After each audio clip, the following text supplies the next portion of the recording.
কংগ্ৰেছৰ পৰা পদত্যাগ কৰক। আজি বিধানসভাত কংগ্ৰেছৰ বিধায়ক ইয়াত আহি আজমল চাহাবৰ লগত ঘূৰি ফুৰিছে হিমন্ত বিশ্ব শৰ্মাক শক্তিশালী কৰিবৰ কাৰণে। এই যে জুই জ্বলাইছে ৰাইজ, আমি ৰকিবুল হুছেইন, গৌৰৱ গগৈ, আমি চব আহিছোঁ দেৱব্ৰত শইকীয়া জুই নুমাবৰ কাৰণে, জুই যাতে জ্বলাব নোৱাৰে নুমাবৰ কাৰণে।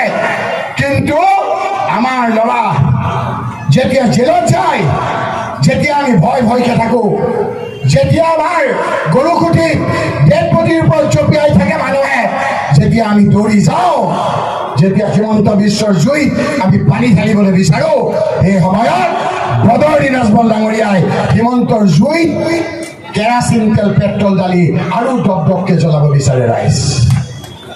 মই কোৱা কথাবিলাক চিন্তা কৰিব হয়নে নহয়?